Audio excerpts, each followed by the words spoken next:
Si je me tais, oh, j'apprendrai à écouter la voix du bon berger. Quand je l'entends, oh, je comprends qu'il a payé pour ma liberté. Si je me tais, oh, j'apprendrai à écouter. Ce matin, et nous te rendons toute la gloire, la magnificence, l'honneur est à toi, Papa. Reçois notre adoration, notre louange, Seigneur. Nos cœurs qui montent vers toi, nos voix qui s'élèvent vers toi. Merci encore pour la faveur imméritée que tu nous accordes, Seigneur. Merci encore pour tes grâces. Oui, Seigneur. Reçois la louange, l'honneur. Béni soit ton nom. Amen. Merci encore, Père éternel. Je vais t'inviter à prier, à te disposer encore pour le message que tu vas recevoir. Je te demande vraiment de prier, de vraiment parler au Seigneur ce matin. Nous allons rentrer dans le message et nous voulons simplement dire, Seigneur, me voici. Mon cœur, si tu crois que ton cœur appartient à Christ, dis-lui, Seigneur, mon cœur est à toi. Mon cœur est à toi. Je veux simplement faire ta volonté. Je veux simplement agir selon ton plan. Je veux simplement marcher dans tes voies. Mon âme se soumet à toi. Mon âme se livre à toi. Mon âme s'incline devant toi. Père, prends le contrôle de ma vie maintenant. Prends le contrôle de mon cœur. Je reçois ta parole comme tu as résolu de le faire, Seigneur, ce matin. Je viens, Seigneur Père, assoiffé. Ô Éternel, je sais que c'est toi qui me donnes la force de persévérer. Même quand les choses semblent difficiles, tu es au contrôle de tout. Tu es au contrôle de tout. J'ai mis ma confiance en toi. J'ai mis ma foi en toi. J'ai mis ma fermeté en toi. C'est toi, Seigneur. Saint-Esprit de Dieu, mon âme se soumet à toi. Mon âme se livre à toi. Prends le contrôle maintenant. Quel que soit, Seigneur, Père, mon âme se dispose, mon cœur se dispose pour parler de ta part encore ce matin. Je n'ai que toi seul. Que ma chair se taise et que ton esprit croisse. Père, dans ce lieu, à cet instant même, je prie que la puissance de ton esprit encore augmente, Père éternel. Se manifeste encore, Seigneur. Transmets ce message comme tu as résolu de le faire. Dispose les cœurs d'une prise de conscience, quel que soit le nombre que nous sommes. Ceux qui sont là sont ceux qui devaient être là. Éternel, tu es notre refuge. Tu es notre force. Tu es notre appui. Mon âme se soumet à toi. Béni soit ton Saint-Nom à tout jamais. À cet instant, maintenant, prends la place, Saint-Esprit, qui te revient. Au nom de Jésus. Amen. Amen. Soyez bénis. Je vous salue encore tous dans la présence de notre Seigneur. Amen. La parole de Dieu dit 1 heure dans ses pavillons, mieux que 1000 ailleurs. Qui est fatigué ce matin? Vous êtes fatigué? Vous êtes découragé? Non? Oui? Non? Il y a le découragement. Vous savez, parfois, moi, j'aime bien quand le Seigneur me met à cœur, pose les questions, je pose des questions. Je pose des questions. Parce que parfois, quand c'est comme ça, on dit qu'il faut souvent comprendre les choses du spirituel. Ça peut être n'importe qui. Ça peut même être un petit enfant qui vient te dire, est-ce que ça va? Tu ne sais pas.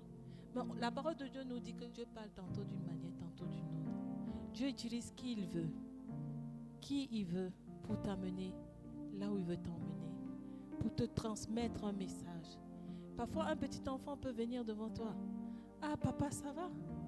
Toi, tu vas dire, oh, laisse-moi tranquille, n'est-ce pas? Mais tu ne sais pas pourquoi le petit enfant est venu te demander, ah, papa, ça va? Tu ne sais pas. Alors que ce petit enfant-là, c'est la parole, c'est le Seigneur qui est en train de parler au travers de sa bouche pour te dire, dis quelque chose, dis-moi. Si ça ne va pas, je veux que tu libères cette parole aujourd'hui. Dis-moi que ça ne va pas. Parce que la parole de Dieu nous dit que le cœur des enfants, si je ne me trompe pas, est semblable au royaume des cieux. Donc, quand un enfant vient même te dire quelque chose, moi j'aime beaucoup écouter les enfants hein, parce qu'ils sont purs. Ils n'ont pas la méchanceté, ils n'ont pas les choses, ils n'ont pas le temps du négatif en fait. Comme nous aujourd'hui sommes conscients et sommes grands d'avoir conscience du négatif. Le cœur des enfants les cœurs des petits enfants, des enfants sont purs. Et quand un enfant vient devant toi pour te dire quelque chose, saisis l'information, saisis le pourquoi de, hein, parce qu'il y a un élément que Dieu veut t'emmener à comprendre. Ça peut être un enfant qui se lève le matin avec une joie spéciale. Alors que c'est un message aussi que le Seigneur a pour nous. Parce que la joie de cet enfant, Dieu veut que ça t'impacte. Mais tu ne saisis pas. Tu passes à côté. Alors que c'était juste un petit truc. Parce que nous, aujourd'hui, en tant que chrétiens, on veut que le Seigneur nous parle. Comme ça. Il nous dise des choses. Ah, mon fils. Ah, ma fille. Ah, voilà. Non, ce n'est pas comme ça. Dieu parle avec des petites choses, avec des éléments aussi autour de nous, avec des choses qui vont impacter notre vie, vont faire quelque chose dans notre vie. Ça peut être des signes, ça peut être même un petit mot qui va venir changer quelque chose. C'est ça en fait le plan de Dieu. C'est comme ça aussi que Dieu travaille, mais il faut le discerner. Nous allons prendre notre thème depuis 2 semaines que nous avons commencé. Ce n'est plus moi qui vis, mais c'est Christ qui vit en moi. Dans Galates 2:20, nous allons lire notre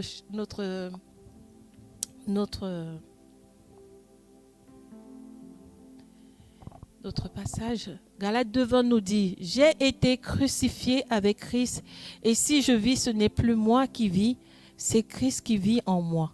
Si je vis maintenant dans la chair, je vis dans la foi au Fils de Dieu qui m'a aimé et qui s'est livré lui-même pour moi. » Amen. Amen.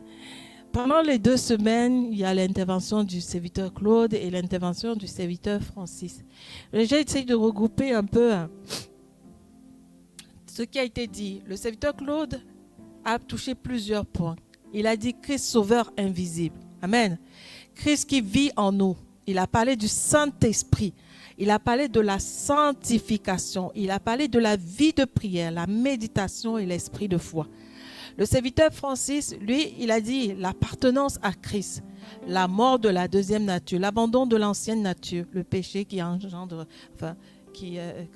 entre parenthèses, le péché, la colère et tout ce qui va avec. Et il a dit tout ce qui nous empêche de faire une coronerie avec le Seigneur. Il a parlé de la naissance de la vie nouvelle. Amen. Je parie que, j'ai fait un petit rappel, hein, peut-être qu'on avait déjà oublié, mais bon, Dieu fait comme il veut. Mais moi, j'ai voulu commencer mon message par ces points-là qu'ils ont abordés. J'ai pris quelques points parce que quand on parle déjà de la nouvelle naissance, moi, c'est bien, nous sommes tous passés par la nouvelle naissance. Mais on va voir plus tard, un peu plus loin, la nouvelle naissance, c'est quoi? D'accord? Mais avant de parler de la nouvelle naissance, le serviteur Claude a touché un point où il a parlé de l'esprit de foi. Donc, on va prendre Hébreux 11, verset 6.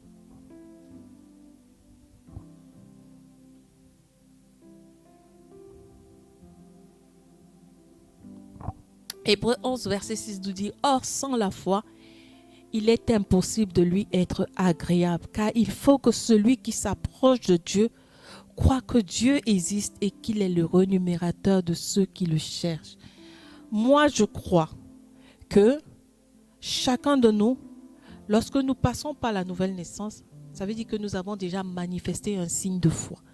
Amen. Ça veut dire que quelque chose s'est passé en nous pour que nous puissions accéder à cette dimension-là, à cette étape de dire Seigneur, parce que quand on regarde ce que le serviteur Francis a dit, il a parlé de la nouvelle naissance. On se rapproche à dire Seigneur, à dire on vient de me parler de quelqu'un, On vient de me dire, nous tous nous savons comment nous sommes venus à Christ, hein? D'accord? Et c'est quelqu'un qui s'est approché de nous et qui nous a parlé de lui. Ou alors d'autres, c'est par le biais des parents. D'accord? C'est par le biais des parents qu'on est venu à Christ, on a commencé à cheminer avec Christ et tout et tout. Mais pour que cela se manifeste, ça veut dire qu'il y a quelque chose qui s'est passé en nous, n'est-ce pas? Il y a quelque chose, un petit grain là, comme la parole de Dieu nous dit. Si le Seigneur nous dit, si vous aviez une foi comme le grain de sénévé. Moi, j'aime tellement cette parole parce que je me dis, Seigneur, tu dis une foi comme le grain. La graine, elle est tellement petite qu'il dit, si nous avions une foi comme ce grain-là, on dira à cette montagne, déplace-toi. Ça veut dire quoi? Tu es là aujourd'hui, nous sommes là aujourd'hui, tu es même connecté. Il y a des choses qui se passent dans notre vie. Mais si tu dis quelque chose, si tu crois en cette parole qui est écrite, et si tu crois en la foi que tu as mis, lorsqu'on est venu et quelqu'un s'est présenté devant ta porte un jour et t'a dit, viens à moi, viens, suis le Seigneur. Tu as parlé de Christ et tu as dit, ça me parle, ça me dit quelque chose. Je vais essayer, je vais l'expérimenter. Et aujourd'hui, quelle est la position que tu as? Aujourd'hui, parce que on a oublié d'où on vient. On a oublié comment nous sommes venus à Christ. Et aujourd'hui, nous sommes en Christ. Mais je vais te dire quelque chose ce matin. Pourquoi tu ne remanifestes pas ce truc, cet élément-là qui a fait dans ton cerveau et tu as dit, j'ai envie de le connaître. Pourquoi tu ne le manifestes pas? Pourquoi ça, ce n'est pas l'élément clé qui te dit chaque jour, j'y crois, j'y vais, j'y crois, j'y vais. Je m'en fous. Peu importe ce que je vis, quel que soit ce que je traverse, j'y crois, j'y vais, j'y crois, j'y vais. La clé, le départ, le mot, la base. Il y a une base quelque part. C'est la base qui t'a amené là. C'est la petite foi comme le grain de sénévé là qui t'a amené là. Parce que la montagne que tu ne voyais pas, parce que tu n'avais peut-être pas connaissance de cette parole, c'est toute la vie que tu menais avant, qui a été déplacée. Et aujourd'hui, Jésus te ramène dans une nouvelle vie, pour t'amener dans une autre dimension. Mais sauf que, nous, on veut toujours prendre notre ancienne vie et la ramener dans la nouvelle vie, pour dire qu'on fait. On veut avancer avec Christ. Mais ça ne peut pas marcher. N'est-ce pas? Ça ne peut pas marcher. Parce que même les disciples, Jésus a dit quoi à Pierre? Je ferai de toi, Pierre pêchait quoi? Des poissons. Et Jésus a dit quoi à Pierre? Je ferai de toi un pêcheur d'âmes. Est-ce que Jésus n'a pas vu les conditions dans lesquelles Pierre était? Est-ce que Jésus n'a pas vu la souffrance de Pierre?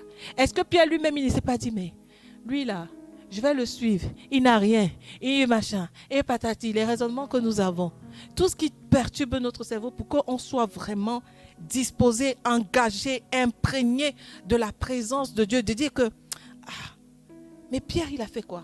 Il a suivi Jésus. Qu'est-ce qui a fait que Pierre suive Jésus? C'est sa foi. C'est la petite foi de grain de sénévé là qui a fait que Pierre prenne cette décision. Avec tout ce qui conditionne les paroles de Jésus par la suite en disant, si tu as une foi comme le grain de sénévé, tu diras à cette montagne, déplace-toi. Il a dit, tu diras. Donc ça veut dire que tout pouvoir t'a été donné de le dire, juste par la parole, de dire, déplace-toi. Amen.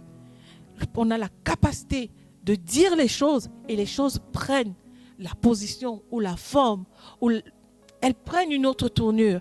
Mais si nous restons là, tu as oublié, je veux juste te rappeler ce matin, rappelle-toi d'où Dieu t'a sorti. Rappelle-toi d'où le Seigneur t'a pris. Pour que tu sois là aujourd'hui et en train de dire, oh, t'alarmer, t'inquiéter, te prendre la tête, te laisser perturber par les choses. Rappelons-nous, nos parents même, parfois j'entends certaines personnes qui disent, ah, ma mère m'a donné un conseil ou mon père m'a donné un conseil dans ma vie. Rappelle-toi d'où tu viens. Pensez que c'est pour rien. C'est pas pour rien. On ne peut pas vouloir aller avec Christ et rester comme nous sommes. Nous adapter aux mêmes conditions dans lesquelles nous étions avant l'ancienne vie. Lorsque les disciples ont décidé de suivre Jésus, chacun avait une condition de vie particulière. Chacun avait ses qualités, chacun avait ses défauts, chacun avait sa situation, chacun avait... Mais ils ont fait le choix. Je ne sais pas si vous regardez, ce n'est pas pour faire la publicité de cette série, mais moi je l'aime bien. Mais quand je regarde cette série Chosen, je vois un peu comment ils ont tourné la série, la manière dont...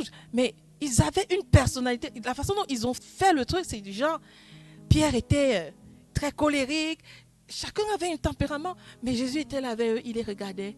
Et il les faisait en sorte que chacun s'accepte avec le tempérament des uns et des autres. Et travaillait. Mais il y avait un point clé, c'était quoi? L'amour. L'amour. L'amour était la clé sur laquelle Jésus devait agir et manifester tout. Je dis ça pourquoi aujourd'hui? Parce que sans l'amour, on ne peut pas être... La parole de Dieu dit, sans la foi, vous ne pouvez pas être agréable. On ne peut pas être agréable à Dieu. Mais il y a l'amour aussi.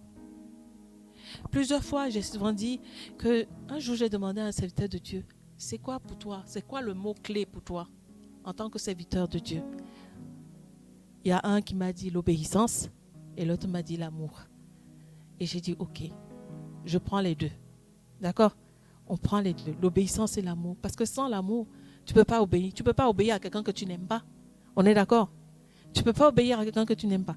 Aujourd'hui, tu dis, Seigneur, je t'accepte. Tu as dit, je t'accepte comme mon Seigneur et mon Sauveur et tout. Mais ok, tu as accepté. Est-ce que tu l'aimes comme tu dis, comme lui t'aime? On aura beau se battre. Hein.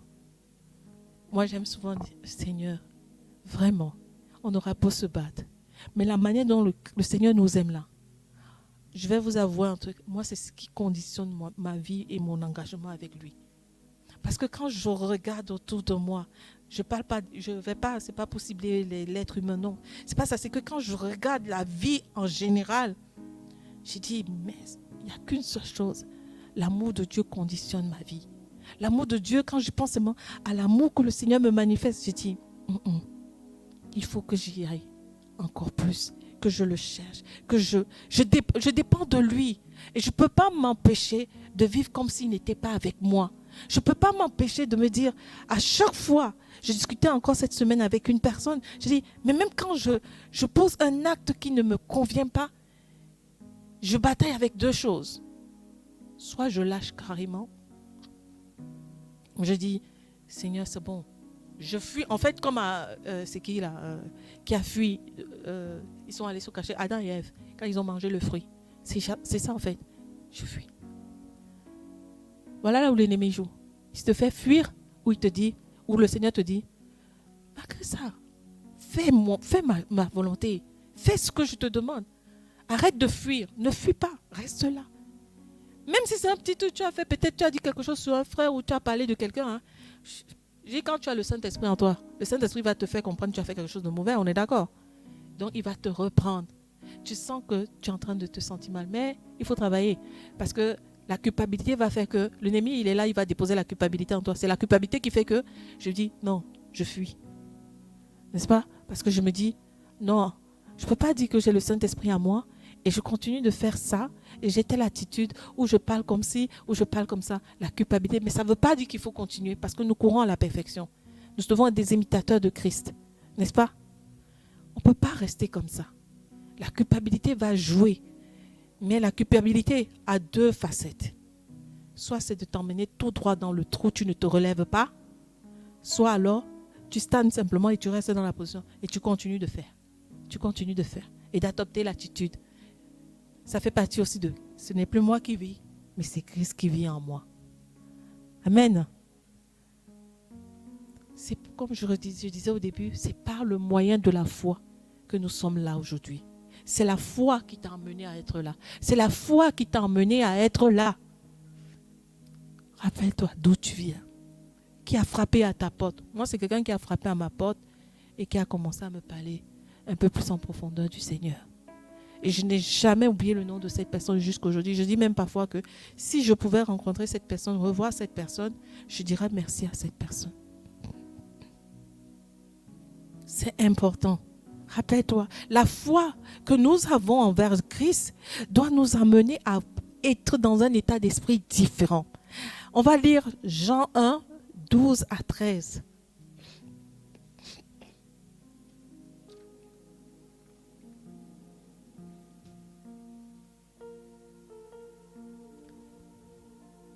il dit dans 1 Jean 1, 12 à 13, nous dit, mais à tous ceux qui l'ont reçu, à ceux qui croient en son nom, elle a donné le pouvoir de devenir enfants de Dieu. Lesquels sont nés non du sang, ni de la volonté de la chair, ni de la volonté de l'homme, mais de Dieu. Moi, j'ai une autre version, je pense. Nous dit, la parole de Dieu nous dit dans 1 Jean 12 à 13, mais à tous ceux qui l'ont accepté, à ceux qui croient en son nom, elle a donné le droit de devenir enfants de Dieu, puisqu'ils sont nés non du fait de la nature, ni par une volonté humaine, ni par la volonté d'un mari, mais qui sont nés de Dieu. Amen. Donc ce n'est même pas par la volonté de quelqu'un que tu es là. Ce n'est même pas par la volonté. Tu es là parce que tu dois être là, parce qu'il t'a choisi, parce qu'il a décidé que tu devais être là. Même quand tu t'es levé ce matin, il a décidé quelque part, il a écrit, il a déclaré sur ta vie, tu devais être là. Après, il y a d'autres personnes sur qui ça a été déclaré, mais qui ont pris d'autres chemins. Mais tout ce que Dieu fait est bon. Amen. Ce n'est pas toi qui t'as choisi. Ce n'est pas nous qui nous choisissons. On le sait, c'est Christ qui nous choisit. Donc tu auras beau monter, tu auras beau descendre, tu auras beau faire à gauche, à droite, faire tout ce que tu veux. Mais il t'a choisi. Si tu n'avais pas choisi, tu seras en train de vivre comme les personnes qui sont là dehors, qui ne connaissent pas Christ. Moi, j'ai rencontré quelqu'un une fois, j'aime souvent dire, parce que ça m'a beaucoup marqué. J'ai rencontré une personne un jour, j'ai changé, je lui ai dit, tu connais Dieu? C'est qui ça? Tu sais que le mal existe pour dire le diable. La personne ne savait rien de tout ça. Je lui ai dit, j'ai fait comme ça. Je lui ai dit, c'est bizarre. Et c'est pour ça que je disais tout à l'heure, quand un enfant parle, on ne sait pas, Dieu parle tantôt d'une manière, tantôt d'une autre. Dieu peut même utiliser quelqu'un. Vous voyez, cette personne-là, en échangeant avec elle, ça a créé un déclic en moi de me dire, j'ai une grâce particulière. Il y a des gens qui sont dans ce monde, qui sont nés et qui repartent, qui n'ont jamais connu Dieu. Je ne parle pas des enfants qui naissent et qui meurent. Mais des gens qui naissent, qui grandissent, qui vivent leur vie, mais qui ne connaissent même pas le chemin du Seigneur. Parce qu'ils n'ont jamais entendu parler. Et moi, ce jour-là, ça a créé un déclic en moi. Je me dis, mince, elle n'est pas sérieuse. Jamais. Elle dit, je ne le connais pas. Je ne les connais pas de quoi tu me parles. Je ne sais pas de quoi tu me parles. C'est pour qu'on se rende vraiment compte de la grâce que nous avons avec Christ. Ce n'est pas un amusement. Si on veut banaliser notre foi et notre marche avec lui, l'engagement que nous avons pris avec lui, ce n'est pas un engagement simple. C'est vrai. Tu veux atteindre un objectif, tu dois te battre. Quand tu regardes la parole de Dieu, il n'y a personne qui a atteint un objectif sans passer par un parcours difficile. Il n'y a personne qui a eu quelque chose sans se battre, sans montrer à Dieu l'engagement, l'obéissance, la fermeté, la détermination. Ça fait partie de ce n'est plus moi qui vis, mais c'est Christ qui vit en moi. Tu ne peux pas parler de Christ qui vit en toi si tu n'es pas un homme ou une femme déterminée. Une femme ou un homme qui sait où il veut aller. Le pouvoir de devenir enfant de Dieu. Ce n'est pas une foi vague. Ce n'est pas une foi anonyme. Ce n'est pas un pur souffle religieux. C'est celui qui croit en son nom. La foi que nous portons au Seigneur va nous permettre de nous aligner avec détermination et persévérance afin de lui être agréable. Amen. La foi, c'est la foi que tu as en toi qui te transforme, qui t'amène à te dire, oui, je veux être transformé. Je veux être changé. Je ne veux plus être... Ce passage-là, plusieurs fois je dis, Seigneur, ce n'est plus moi qui vis, mais c'est Christ qui vit en moi. Vous savez, parfois dans certaines églises, je ne vais pas parler des églises, mais on a tendance à tourner ça du genre, tu ne dois plus mentir, tu ne dois plus pécher, tu ne dois plus... En fait, quand même on va prêcher sur les condamnations. On va prêcher pour que la personne, le peuple sente que tu es condamné, on est en train de te juger. On est en train de... C'est comme ça, moi, quand j'ai lu ce passage, quand le serviteur de Dieu nous a donné ce thème, j'ai dit, Seigneur, ce chemin-là, je le veux. Ce n'est pas le chemin-là. Parce que, en fait, dans mon esprit, ce n'est pas dans ce sens Ce n'est plus moi qui vis, mais c'est Christ qui vit en moi. Ce n'est plus moi qui vis, mais c'est Christ qui vit en moi. Selon ce que le Seigneur m'a déposé dans le cœur, c'est par la transformation, ça part de la foi. Ça part de la foi. Tu ne peux pas parler de transformation si tu n'as pas la foi. Si tu n'as pas la foi, tu ne peux pas parler d'amour. Tu ne peux pas parler des éléments clés, de l'obéissance, de la persévérance, de la détermination si tu n'as pas la foi. Tu ne peux pas parler de ça. Si tu parles de ça, si tu laisses cela vivre en toi, il y a quelque chose que tu dois comprendre. Amen. J'ai pris 4 points pour rebondir sur notre thème. Ce n'est plus moi qui vis, mais c'est Christ qui vit en moi. Le premier thème, il faut savoir que Dieu nous observe. On va prendre Ésaïe 41, verset 10. C'est un passage que nous connaissons tous. Hein? Dieu nous observe. Peut-être toi, tu vas le comprendre, ce passage, à ta manière. Mais moi, je transmets comment le Seigneur m'a mis à cœur de le transmettre. Le passage qui dit, ne crains rien. J'ai dit Ésaïe 41, verset 10. Ne crains rien, car je suis avec toi. Ne promène pas des regards inquiets, car je suis ton Dieu. Je te fortifie. Je viens à ton secours. Je te soutiens de ma droite triomphante. J'adore ce passage. C'est un passage tellement fort, tellement plus. Dieu dit, ne crains rien, car je suis avec toi. Ne promène pas des regards inquiets, enfant de Dieu, car je suis, remets le passage s'il te plaît, car je suis ton Dieu. Je te fortifie, je viens à ton secours, je te soutiens de ma droite triomphante.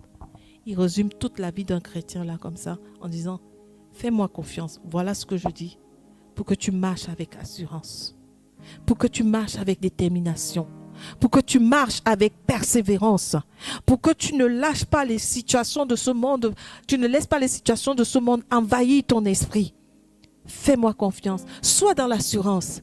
Amen. Mais pour cela, pour atteindre ce parcours-là et pouvoir expérimenter cela, il nous faut quoi? Une discipline. Je n'ai pas voulu trop rentrer la dernière fois dans ce thème, lorsqu'on avait des programmes en semaine, parce que c'était la direction de mon message. Et Dieu me fait grâce de vous apporter un peu aujourd'hui ces éléments pour vous dire, il nous faut une discipline. Si tu es là, tu n'es pas discipliné, nous ne sommes pas disciplinés, on ne pourra pas atteindre le plan de Dieu dans notre vie. Ne nous mentons pas. On aura beau monter, beau descendre, beau vouloir faire des choses grandes, projeter des énormes choses, déclarer même des paroles. Tu n'es pas discipliné. Ta parole va rester sans effet. L'assiduité, une régularité, un plan, un projet personnel avec Dieu font partie des choses qui doivent conditionner ta vie, te donner une discipline. Si ton plan avec Dieu est de devenir un grand serviteur de Dieu, ça c'est mes trucs de Dieu, pasteur, évangéliste, ou même un intercesseur, cela va te demander une discipline. Même si ton plan avec Dieu c'est d'aider quelqu'un, ça va te demander une discipline. Si tu es appelé simplement à bâtir quelque chose et pour permettre que d'autres en profitent, ça te demande une discipline. Tu travailles aujourd'hui, ton travail te demande une discipline. Je me lève le matin, j'allume mon ordinateur, je fais ci, je fais ça. C'est toute une discipline. Mais si on ne regarde pas, on ne cherche pas à se discipliner, on passe à côté. Je vais vous avouer quelque chose. J'ai traversé une période très très difficile. J'ai juste dit à mon mari, ça ne va pas. Mais je vais vous dire pourquoi. Parce que quelque temps avant ça, le Seigneur me parlait sur la discipline. Sur la discipline. Quand Dieu veut te faire passer à un autre niveau, si tu n'es pas sensible, on aura beau monter, on aura beau descendre. Notre niveau, ne nous arrêtons pas, je précise que ne nous arrêtons pas que sur le plan spirituel. Mais pour que les choses s'opèrent dans ta vie même de tous les jours, hors cadre spirituel, pour que le physique prenne forme dans ta vie, si tu ne sais pas mettre ta vie, tu ne sais pas être discipliné, là, tu ne vas pas l'obtenir. Tu ne vas pas atteindre. On va à l'école. Est-ce qu'il faut le spirituel pour aller à l'école? Oui, peut-être dans un autre, si on voit d'une autre manière. Mais les enfants qui vont à l'école, s'ils ne révisent pas, quelqu'un qui fait des cours, l'université et autres. Si tu ne révises pas, tu vas réussir. Mais pour réussir, il faut que tu te disciplines. Il faut que tu te mettes un plan. Tu te cadres correctement. Pourquoi on ne veut pas le faire? Mais on veut obtenir les grâces de Dieu sans s'efforcer. S'il y a une personne dans la parole de Dieu qui a fait quelque chose, même Marie a eu à payer le prix. Comme on n'aime pas parler de, on ne parle pas beaucoup de Marie. Lorsque l'ange s'est présenté à Marie pour dire, tu vas enfanter, tu vas avoir un enfant. Qu'est-ce qu'il a fallu qu'elle vive? Elle a failli être, sauf elle a été, le rejet, le regard des uns et des autres. Vous pensez que c'était facile? Pourquoi nous, aujourd'hui, on veut seulement faire ça? Et Dieu fait. Nous, on veut simplement comme ça. Et Dieu fait. Mais simplement, quand on se dit, moi, je bénis le Seigneur parce que je dis, quand je pense à des choses comme ça, où le Seigneur me rappelle la discipline, où le Seigneur me montre certaines choses, comme par exemple, là, je prends le cas de Marie, je me dis, mais attends, et moi, je veux juste faire ça. Et puis les choses marchent. Non, il y a un prix à payer. Mais c'est ta persévérance qui va permettre que tu puisses atteindre, avoir les fruits. Mais si tu viens t'asseoir sur tes lauriers et tu attends que le serviteur de Dieu, dès que tu cries, au secours papa, au secours serviteur, ça ne va pas, il va prier. Et puis là, tu as menti. Arrêtons. Ça ne marche pas comme ça. Parfois même, il y a des gens qui viennent, ils demandent qu'on prie pour eux, mais au fond d'eux-mêmes, ils savent très bien que c'est mort. Et le serviteur de Dieu va prier. Ce n'est pas la prière du serviteur de Dieu, c'est ta foi. Quand Jésus, on regarde la femme à la perte de sang, et elle a dit quoi? C'est ta foi qui t'a sauvé. Si toi-même, tu n'as pas la foi dans ce que tu veux avec Christ, tu vas aboutir à quoi? On va t'appeler serviteur de Dieu, on va t'appeler bishop, archibishop, on va t'appeler je ne sais pas comment, mais tu vas aboutir à quoi? La discipline conditionne l'attitude. Et l'attitude produira de la patience. Si tu es discipliné, tu vas avoir une attitude qui va avec. Le serviteur de Dieu aime souvent prendre, celui qui a créé l'ordinateur, c'est Google là. Tu aimes souvent prendre cet exemple là. C'est Apple, voilà. Steve Jobs. Voilà. Moi j'aime bien aussi ça. On a même regardé le film ensemble. Mais quand tu regardes, c'est quelqu'un, le film, ça c'est le film. Hein. Après, on ne connaît pas la réalité. Il ne dormait pas. Il y a même aussi un grand basketteur là. Son histoire, il se levait dans la nuit, il travaille, il s'entraînait, il se levait, je ne sais plus à quelle heure du matin là. Pourquoi nous aujourd'hui, on veut simplement avoir, alors que même ceux qui n'ont pas Christ dans leur vie, ils se disciplinent pour atteindre leurs objectifs. Ils se disciplinent. Nous, on ne veut pas se discipliner. On veut simplement être là. Oh, le serviteur. Vous savez, même nous qui sommes là, dans cette assemblée aujourd'hui, il y a beaucoup de choses à faire. Il y a beaucoup. Beaucoup. Je fais que dire, moi, s'il faut que je me saigne, je vais me saigner. Ce n'est pas grave. Pour atteindre l'objectif que Dieu a tracé, je suis prête à tout. Parce que quand je regarde d'où le Seigneur m'a sorti, d'où le Seigneur m'a pris. Et quand je fais le récapitulatif de tous les éléments, les choses, les hauts, les bas, les situations, les bonnes comme les mauvaises et tout, comment il a opéré, je dis, mais attends, sur cette terre-là, aucune puissance ne peut agir comme ça. Il n'y a que lui seul. Donc je me dis, je n'ai pas le choix que de continuer sur cette voie-là avec détermination et persévérance. Mais mon attitude aussi va jouer aussi sur le fait que les choses doivent atteindre leur objectif. Et l'attitude, il y a la maîtrise de soi. Amen. La maîtrise de soi. Dieu nous donne une parole pour éclairer notre pensée. Dieu nous donne. La maîtrise de soi nous amène à avoir une pensée différente. Dieu nous donne son esprit pour fortifier notre cœur. Dieu nous accorde sa grâce pour nous relever lorsque nous tombons. Amen. Discipliner son esprit, c'est quoi? C'est gouverner ses émotions. Amen. C'est refuser de tolérer les attitudes qui détruisent notre destinée. Amen.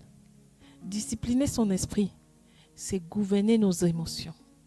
C'est la maîtrise de soi, ça rentre dans la maîtrise de soi. Aujourd'hui, tu as eu une mauvaise nouvelle, ta foi fait ça. Pich. Quand tu auras une bonne nouvelle, tu vas être tellement joyeux que tu vas oublier que tu étais en difficulté, tu as crié, le Seigneur a opéré, tu as mis le Seigneur de côté. Tu n'es plus assidu. Vous savez, nous, quand on veut quelque chose là, on se donne à fond. Oh Seigneur, entends ma prière. Fais quelque chose, fais quelque chose. Quand Dieu opère là, on est fatigué maintenant. On attend. On fait les choses avec. Ah, Dieu comprend, je suis fatigué. Dieu comprend, je suis fatigué. Dieu comprend. Mais non. Tu es juste encore en train de retarder d'autres processus de bénédiction. On est juste en train de retarder d'autres plans merveilleux que Dieu a planifiés dans notre vie. C'est tout. Parce que la bénédiction qu'il vient de te donner, elle n'est pas finie. Il veut continuer. Et toi, qu'est-ce que tu fais quand il te bénit? Pendant que tu as crié, il te bénit. Tu dis, ok, je prends juste ça. Tu t'arrêtes là. Tu n'es même plus assidu. Tu n'es même plus déterminé. Parce que tu as dit, j'ai reçu ce que j'ai demandé. Donc je ralentis mon processus. Tu es en train de ralentir juste le processus de tes bénédictions. Tu es en train de ralentir la mission qui t'a été confiée pour la vie de quelqu'un d'autre. Parce qu'il y a d'autres choses que nous ne voyons pas. Pendant que nous sommes dans ce processus de bénédiction, Dieu veut travailler encore une autre dimension dans notre vie. Mais sauf que nous ne le saisissons pas. Nous passons à côté et nous stoppons le plan de Dieu pour ce qu'il a commencé à faire, alors que nous ne devons pas. Alors que ce n'est pas comme ça. Le nombre de fois, rien que quand je me tiens là et je m'entends parler, je suis en même temps en train de parler, je me dis, mais Seigneur, ça sort d'où ça? Ça sort d'où? Ça sort d'où tout ce que je suis en train de dire? Mais le nombre de fois, je dis, moi, je vais me taire. Et je me dis toujours, Seigneur, je fais comment? C'est possible comment? C'est des questions que je me pose. Juste parler. Je dis, Seigneur, je fais comment pour dire ça? D'où ça vient? Et ça me donne encore plus quoi? L'envie d'aller chercher. L'envie de continuer. Même quand on chante et que le maître dit, ah là, il faut continuer. Tu te dis, mais c'est venu d'où? Comment c'est possible? Ça te donne l'envie de continuer. Et non de t'arrêter. Parce que ça, ce n'est pas que pour toi. Ce n'est pas que pour nous. C'est aussi pour quelqu'un d'autre qui va venir à toi demain, que Dieu veut envoyer. Mais si tu t'arrêtes à ce que tu as reçu du à peu près, parce que est-ce que vous voulez croire que Dieu veut nous donner que du à peu près? Ce n'est pas un homme qui bénit que dans du à peu près. C'est vrai qu'il y a peut-être des personnes qui sont appelées à vivre une vie, voilà, mais parce que c'est comme ça. Mais moi, je ne crois même pas que c'est comme ça. Tout dépend de comment on conditionne notre état d'esprit pour dire qu'on vit pleinement notre vie et on est heureux. Comme moi, j'aime souvent dire, j'aime bien, je ne veux pas me prendre la tête. Je vis avec la grâce que Dieu m'a donnée. À partir du moment où je sais dans mon esprit, Seigneur, tu ne me rejettes pas. Je suis heureuse. Le jour où le Seigneur me dira, tu n'es plus, comme il a fait à comment il s'appelle là, le roi là, qui a Saül. Le jour, moi, quand je regarde la parole de Dieu, je dis, Seigneur, le jour où tu feras ça avec moi, mais je suis foutu. Vous y pensez parfois? Est-ce qu'on y pense? Le jour où Dieu te parle en songe ou je ne sais pas, se présente devant toi et te dit, bon, écoute, moi, il ne va pas passer par quelqu'un d'autre. Hein. Il est passé par Samuel, c'est vrai. Mais moi, je crois que Dieu avait déjà commencé à faire un travail avec Saül et Saül n'a pas saisi. Il a cru que c'était dans la rigolade. Jusqu'à ce que le Seigneur envoie Samuel pour confirmer la chose. Mais il va commencer par toi-même, t'amener à comprendre qu'il a fini avec toi. Vous imaginez un seul instant, je ne sais pas pour chacun, hein, mais moi, quand j'y pense un seul instant, je dis, Seigneur, il est hors de question que tu déclares un truc comme ça sur ma vie. Qu'est-ce que je vais devenir? Vaudrait mieux que tu m'enlèves. Vaudrait mieux que je ne sois plus là. Si tu décides que maintenant, là, je viens à l'église, tout ce que je fais, c'est rien. C'est parce que c'est ce qui s'est passé avec Saül. Il avait beau forcer, vouloir faire les choses. Rien. Dieu avait déjà donné son décret. N'attendons pas le décret de Dieu. Oui, on va dire, oh la grâce, parce que Jésus est venu avec la grâce. Mais ne faisons pas de cette grâce comme si c'était quelque chose déjà acquis. Ah non.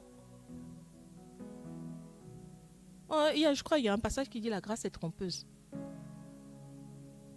Ne faisons pas de la grâce quelque chose acquis. Hein. C'est très dangereux. Et beaucoup de gens s'asseyent sur la grâce. Beaucoup. On s'assoit beaucoup sur la grâce. Mais la grâce, elle est trompeuse. Réfléchissons-y. Discipliner son esprit, c'est gouverner ses émotions, c'est refuser de tolérer les habitudes qui détruisent notre destinée. Quelles sont les questions que nous devons nous poser? Quelle attitude? La première question, j'ai noté 3 questions. La première question, c'est quelle attitude contrôle ma vie? Quelle pensée dirige mon avenir? Quelle émotion dirige mes décisions? Voilà les 3 questions que nous devons nous poser. Quelle attitude contrôle ma vie? Quelle pensée dirige mon avenir? Quelle émotion dirige mes décisions? La maîtrise de soi, pour revenir un peu, c'est être capable de se maîtriser, être capable d'aligner notre esprit et notre corps avec un but que Dieu a placé dans notre vie. Notre esprit doit diriger, l'âme doit suivre et le corps doit se soumettre à cette vision. Notre esprit doit diriger. Notre esprit accordé à l'Esprit de Dieu doit être dirigé par notre âme et le corps doit se soumettre. Si le corps ne se soumet pas, il y a un problème avec notre esprit. Si le corps ne se soumet pas, ça veut dire que tout le reste là, il y a problème. Sans la maîtrise de soi, il y a beaucoup de choses qu'on brise. Sans la maîtrise de soi, on se détruit. Sans la maîtrise de soi, on perd énormément. Énormément. C'est comme des personnes qui sont colériques. Tu peux rencontrer quelqu'un qui est capable d'apporter un plus dans ta vie. Mais à cause de ta colère, combien de personnes sont passées à côté des choses, des grâces, des bénédictions que les gens étaient prêts à poser comme acte dans leur vie? Ils sont passés à côté parce que les personnes ont seulement observé un élément. Et ils n'ont pas bénéficié de cette grâce, de cette bénédiction ou bien de cette faveur qui leur était accordée. Nous devons être capables de prendre autorité avec ce qui est en nous. Nous devons cultiver en nous le désir de marcher avec paix, clarté pour atteindre le but que Dieu a placé dans notre vie. Amen. Dans Matthieu 16, versets 24 à 25 que nous allons lire,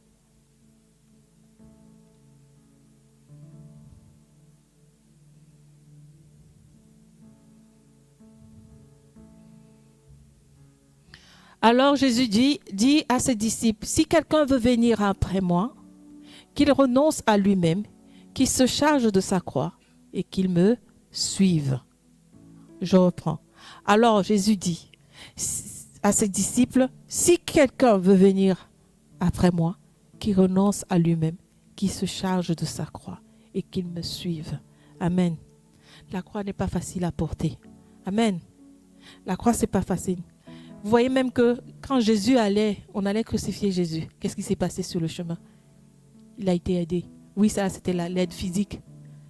Mais à un moment donné, on nous montre encore que ce n'est pas facile. Que Jésus a eu besoin d'aide pour atteindre la mission qui lui avait été confiée jusqu'au bout. On aurait pu ne pas le crucifier là où on l'a crucifié. Dieu a mandaté, parmi le peuple qui était là, il y a quelqu'un qui est sorti du lot pour aider Jésus à porter sa croix. Nous sommes tous là ce matin. Nous sommes là ce matin parce que le Seigneur nous donne un message. Si tu es un assoiffé de Christ, si tu es un homme ou une femme assoiffé véritablement de Christ, tu vas saisir les grâces qui te sont données. Tu vas saisir l'opportunité qui t'est donnée d'être dans un lieu comme celui-ci, dans une assemblée comme celle-ci. Tu ne vas pas marcher en dents de scie. Que ta foi arrête de se vaciller. Que ta foi arrête d'être vacillée. Si tu dis que ce n'est plus toi qui vis, c'est Christ qui vit en toi, parle comme Christ. Marche comme Christ. Sois un homme et une femme déterminés comme Christ. Même Jésus, au jardin de Gethsémani, il a pleuré. Parce que c'était dur. Tu peux pleurer, mais sache te relever. Tu peux tomber à un moment donné, mais sache te relever.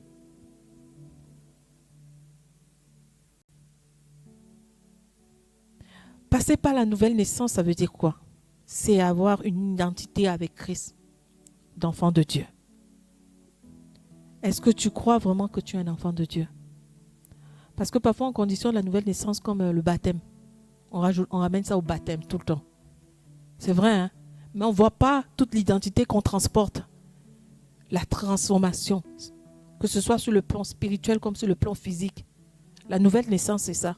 Ça veut dire que sur le plan spirituel, ton esprit est conditionné, comme j'ai dit au début. Tu marches comme un enfant d'esprit. Tu marches par l'esprit. Dans tout ce que tu fais, c'est par l'esprit. Tu cherches la dimension spirituelle. Dans le monde, dans le sens physique, ça veut dire que ton attitude envers les personnes qui t'entourent doit impacter leur vie. La personne doit impacter parce que nous sommes des personnes qui sommes appelées à, dans l'évangélisation, à impacter la vie des uns et des autres. Amen. La nouvelle naissance, c'est d'avoir basculé des ténèbres à la lumière. Tu ne peux pas dire que tu es un enfant de lumière si, à la moindre occasion, on te voit sombrer. C'est pas possible. Arrêtons de nous mentir. Arrêtons de nous tenir là en disant, oui, nous sommes hommes et femmes de Dieu. Non. On ne peut pas dire que nous sommes enfants de Dieu si nous sommes tout le temps dans les ténèbres. Comment on va impacter ceux qui sont dans les ténèbres? Si tu es ténèbres toi-même.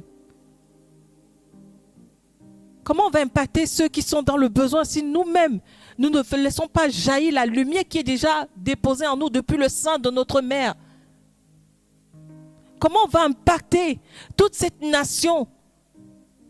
Sauf s'il faut aller toucher à des choses que nous ne devons pas. Ramener le mystique avec le spirituel. Et là, ça va créer peut-être des bouleversements dans la vie. On va accomplir des miracles. Tu es un miracle pour toi. Tu es quelqu'un de miraculeux. Parce que si tu n'étais pas un miraculeux, tu ne serais pas là. Tu ne serais pas là, on ne serait pas là. Nous sommes des miraculeux. Vois-toi comme quelqu'un de miraculeux aux yeux de Dieu. Pourquoi parmi tant de personnes qui existent, qui sont nées, qui continuent de naître, c'est toi qui l'as choisi? C'est toi qui l'as choisi de porter soit une mission très très grande, comme avoir une assemblée par exemple. Pourquoi c'est toi qui l'as choisi d'être une femme dans ton foyer qui doit être là à soutenir ton mari, à tenir ferme, à le faire monter, à l'aider à monter, à persévérer? Pourquoi c'est toi qui l'as choisi pour être par exemple aux côtés de ton enfant, à lui donner des grâces, à lui montrer le chemin de Christ? Mais ça ne sera pas facile. Pourquoi c'est toi qui l'as choisi pour être là quand tu te retrouves au milieu des personnes? Tu es toujours en train d'être comme, tu as cette sensation d'être un leader ou on dit quoi pour une leader. Pourquoi? Il y a des personnes, quand ils sont au milieu des gens, ils découvrent leur personnalité. Ils découvrent qui ils sont. Ils se rendent compte que quand ils parlent, les gens les écoutent. Quand ils parlent, les gens prêtent attention. Mais si tu fais de ça un gâchis, tu gardes ça pour toi. Pourquoi Dieu t'a créé alors? Pourquoi on te regarde et qu'on t'acclame? Amen. Nous sommes libérés du pouvoir de l'ennemi en tant qu'enfants de Dieu. Donc, même quand tu te retrouves dans une situation compliquée, j'ai compris une chose cette semaine. On aime combattre les démons. Hein. Bon, on a été habitué à ça, on a toujours été habitué. Oui, esprit de ceci, esprit de cela. Non, j'ai compris cette semaine qu'il n'y a pas, c'est pas une question d'esprit. Il y a des esprits qui sont mis dans la parole exacte. Mais quand tu te lèves avec des situations bizarres, tu dis c'est un esprit. Alors que c'est toi, ton manque de discipline qui a conditionné ça. C'est pas un esprit? Je ne sais pas si je suis claire. Je ne sais pas si je suis claire. Non, sérieux. On dit souvent, ouais, on va chasser l'esprit de ceci. Ah, l'esprit de lourdeur. Non, ce n'est pas l'esprit de lourdeur. C'est que ton manque de discipline a entraîné la lourdeur. Donc, tu dis que on va chasser. Non, arrêtons de chasser les esprits de lourdeur. Esprit de fatigue. Oh, on va chasser. Non, le manque de discipline a fait que on est en train de dire aujourd'hui, esprit de fatigue. Quel esprit de fatigue? Moi, je vous dis, cette semaine, c'est ce qu'a fait. Enfin, c'est vrai, hein? Esprit de ceci, esprit de cela, esprit de ceci. Non, c'est bon, arrêtons. Il y a les esprits comme dans la Bible, là, quand Jésus a prié pour le... comment on appelle ça? La maladie là, qui fait trembler la personne au point, la salive, machin, tout ça. L'épilepsie, ça c'est autre chose. Mais il y a des esprits là, on dit esprit de ceci, esprit de cela, esprit de... Oui, je ne refuse pas. Mais il y a des choses, hein, il ne faut pas appeler les esprits là où il n'y en a pas. Non, c'est vrai. Tu es lourd, reconnais qu'il y a un élément dedans là. tu n'es pas allé chercher, tu n'as pas creusé. Arrêtons de mettre tout sur le diable en disant que oui, à cause de lui, je suis fatigué, à cause de lui, telle chose est comme... Non, arrêtons. Moi, ça m'a fait, j'ai dit, hé, nous aussi on accuse le diable. Et lui aussi, il va nous accuser devant Dieu pour dire, laisse-moi toucher à sa vie et tu verras si... Non mais, attendez, alors que lui, il est là aussi. Bon, il joue son rôle, hein, parce que le Seigneur nous a prévenus pour nous éloigner de la voie du Seigneur. Mais ce n'est pas forcément un esprit qui est tout le temps là. C'est nous qui créons la forme, qui donnons la forme. Dans ton esprit, tu donnes la forme à quelque chose à chaque fois. Tu donnes naissance à un élément dans ton esprit et cet élément-là prend forme dans le physique. Conditionnons notre esprit. Moi, je le dis toujours, si tu te lèves fatigué le matin, tu vas sentir ta journée là, fatiguée. Si tu as déjà mis dans ta tête là, je dis là, je ne me sens pas bien. Tu vas voir que tu vas finir la journée là en disant, je ne me sens pas bien, je ne me sens pas bien, je ne me sens pas bien. C'est vrai ou pas? C'est vrai. Tu t'es levé bizarre, tu commences à dire, comme on aime déclarer des choses. Je suis bizarre ce matin. Mais tu vas finir la journée là bizarre. Ce n'est plus moi qui vis, mais c'est Christ qui vit en moi.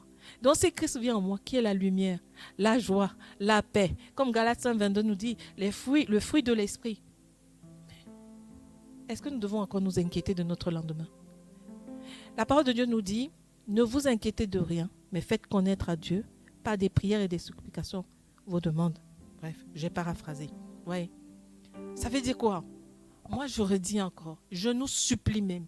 Juste quand nous prenons la parole de Dieu, nous la lisons. Reste dessus. Seigneur, tu as dit ça. En fait, je ne dois pas m'inquiéter. Je ne dois même pas me prendre... Je ne dois même pas être dans un état d'esprit de souciance. Je ne dois même pas être là en train de... Demain, qu'est-ce que je vais manger? Après demain, qu'est-ce que je vais manger? Seigneur, comment je vais faire ça? Comment je vais arriver à faire... Non. Il a dit, il va le faire. S'il nourrit les oiseaux du ciel, à combien plus forte raison nous? Où est-ce qu'il est écrit que Dieu a abandonné son enfant? Mes brebis entendent ma voix et ils me suivent. Même le père reconnaît la voix de son enfant pour intervenir. On attend de faire comme si Dieu n'était pas un bon Dieu. Nous recevons la vue d'en haut. Ça, c'est le monde spirituel. Dans nous sommes libérés de tout pouvoir. Il y a Ézéchiel 36, verset 36. Je ne sais pas si on peut mettre vite fait.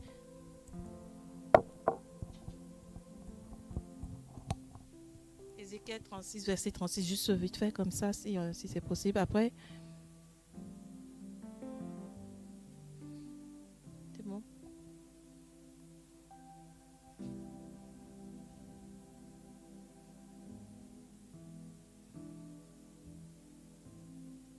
C'est bon.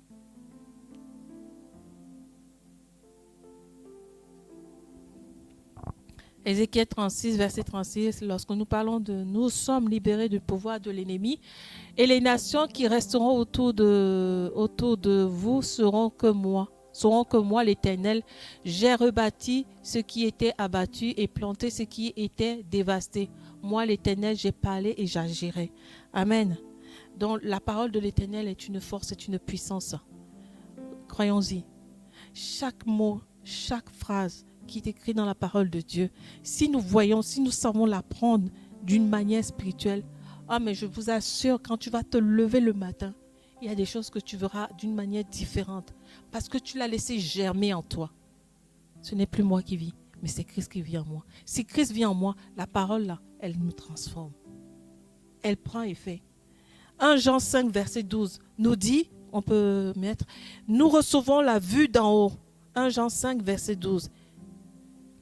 Après, on va chercher 1 Jean 12. Nous recevons la vue d'en haut.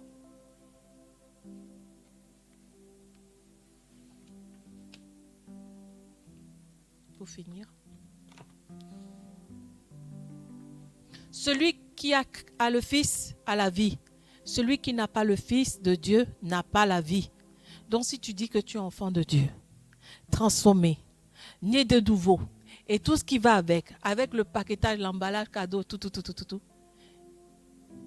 Celui qui a le Fils a la vie. Celui qui n'a pas le Fils de Dieu n'a pas la vie. Donc tu es comme un mort. Arrêtons alors. Si nous disons que Christ vit en nous, nous devons avoir la vie. Nous sommes la vie. Et la vie qui doit impacter d'autres vies. 1 Jean 12. Laisse 1 Jean 12.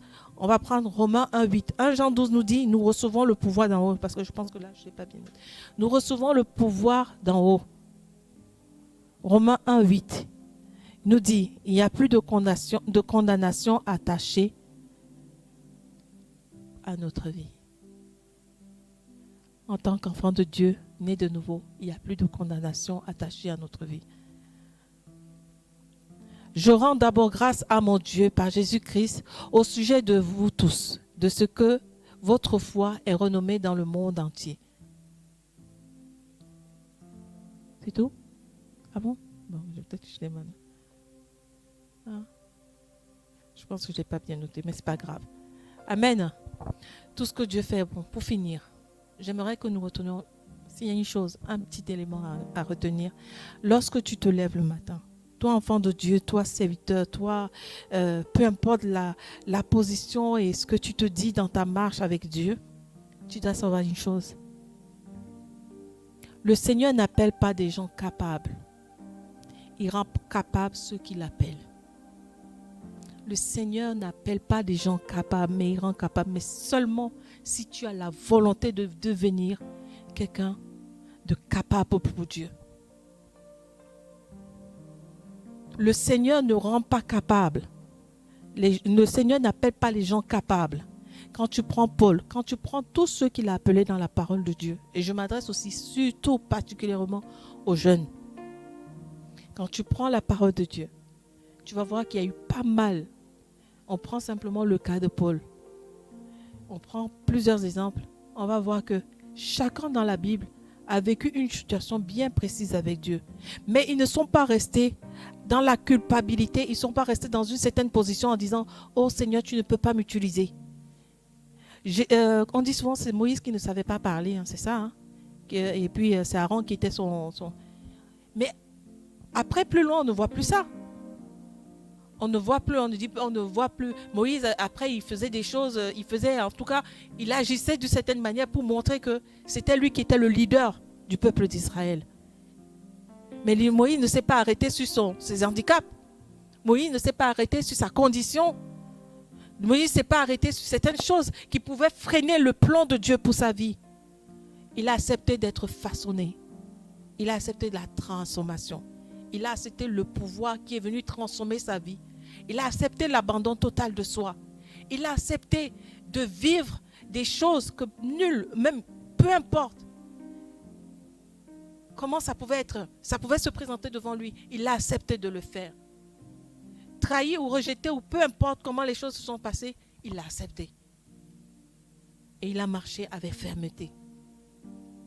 Soyons des Moïse, soyons des Abraham, soyons des Isaac, soyons des Jacob, soyons des Ruth, soyons des Marie. Regardons simplement à tous. Soyons des Paul, soyons des Pierre. Pierre qui était un colérique. Est-ce que Jésus s'est arrêté sur sa colère? Il l'a transformé, il a fait de ça. Si aujourd'hui fais de ta faiblesse une force. Là où tu sais que c'est ta faiblesse, transforme ça en force. Amen.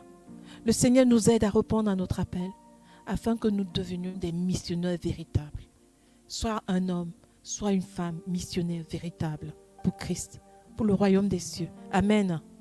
Voilà, c'était mon message de ce matin. Que le nom de l'Éternel soit béni. On va se tenir debout, on va prier un peu.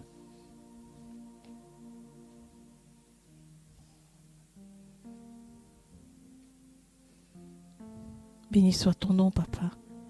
Mon âme, Seigneur, tu vas lever les mains.